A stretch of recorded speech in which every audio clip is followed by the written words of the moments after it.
d'avoir accepté de faire une interview pour PSB Music Live. Un plaisir. Qui t'a donné envie de chanter comme artiste, par exemple? Il y en a tellement, mais je dirais que celle qui m'a vraiment frappée quand j'étais petite, c'était Whitney Houston. À l'époque, c'était vraiment, elle était... C'était la voix. La voix, oui, vraiment la voix. Et puis belle, une femme si belle et rayonnante et une voix pure. Et ça m'a beaucoup touchée et ça m'a donné envie de faire ce métier même.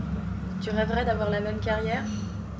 Oui, de le finir avec plus de grâce peut-être, mais bon, en tout cas, je la respecte énormément et je trouve qu'elle a eu, ouais, pendant une très longue période, oui, une carrière magnifique. Donc, pour ta part, tu as gagné 3 fois Graine de Star. Qu'est-ce que tu as retiré de cette expérience? Qu'est-ce que j'ai retiré? Bon, Qu'est-ce que ça t'a apporté? c'est tellement... c'était assez impressionnant parce que moi, personnellement, je ne le connaissais même pas. Mais c'était mon manager à l'époque qui m'avait donné... enfin, m'avait poussé un petit peu, il a dit auditionne, on sait jamais et tout. Et puis, je suis arrivée, j'ai dit, c'est quoi ça, c'est énorme et tout. Et c'était une expérience géniale parce que non seulement c'est en direct, donc vraiment il y a l'intensité du moment, il faut assurer, c'est vraiment une très grande équipe derrière la scène, c'est vraiment la télé, M6, c'est vraiment... Donc pour moi je retire vraiment, ça me donnait un petit peu l'étincelle pour vouloir vraiment faire partie de cette... de ce milieu, parce que j'ai pu côtoyer plusieurs artistes connus, et ouais, tel Ricky Martin, Lara Fabian. T'aurais pas gardé le numéro de Ricky Martin par hasard? Si, bien sûr. Et puis, oui, j'ai pu discuter avec eux complètement tranquillement, et c'était vraiment ça qui m'avait vraiment marqué.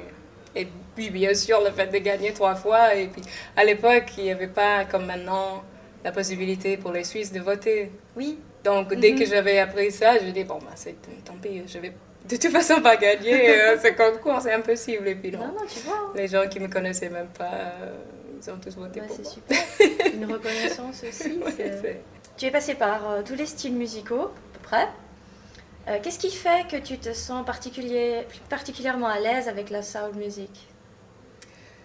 Oui, c'est vrai que c'est marrant mon parcours musical parce que, voilà, bon gospel, un peu comédie musicale, j'avais joué dans des petites comédies. Et puis après, j'ai fait plus de 10 ans de cours classiques. D'accord. Des cours privés classiques, après jazz, après plein de genres. Et donc, puis tout ce mélange-là, j'adore, oui. Donc je trouve que je l'exprime le mieux aussi. Ok. Ouais.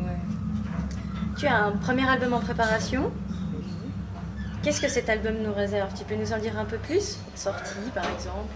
Alors, pour l'album, bon, je suis toute excitée, hein, parce que c'est mon premier album solo, enfin. Et puis, ça va être des chansons soul, des chansons aussi funk, des ballades, des chansons. Moi, chaque fois que je chante une chanson, j'essaye de passer vraiment l'émotion, d'être sincère dans l'émotion. Donc, pour les gens qui sont un peu, qui sont sensibles à ça, je pense qu'ils vont beaucoup aimer. Et puis, pour la sortie, pour l'instant, ce n'est pas exact, on n'a pas la date exacte, mais je pense que ça sera dans le printemps de l'année prochaine. D'accord. Est-ce que ton parcours musical et personnel influence ta musique dans tes textes, par exemple? Oui, alors le parcours musical influence beaucoup.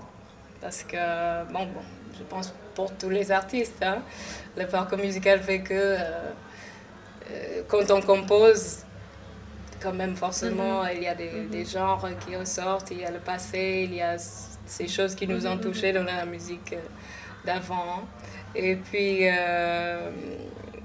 moi, dans mes textes, c'est des sensations que moi j'ai vécues, que ce soit des émotions ou juste des pensées ou des choses que j'aimerais bien entendre qu'on me dise, en fait. C'est parfois vraiment comme ça. J'ai envie d'entendre par exemple des conseils. En fait, peut-être je les applique pas dans ma vie, mais j'aimerais bien les entendre. Donc c'est toi qui écris aider les autres peut-être, oui. D'accord. Comment ça se passe en studio? Parce que c'est quand même une atmosphère assez différente. Alors c'est différent, c'est clair que c'est différent. C'est vrai que là ça fait plus de 15 ans que je fais de la scène. C'est l'instant même avec le public, l'échange, tout ça. En studio, il faut un petit peu se mettre dans un autre esprit, d'intérioriser un petit peu quand même la chose et penser vraiment surtout à l'émotion qu'on veut passer, raconter l'histoire. Ouais.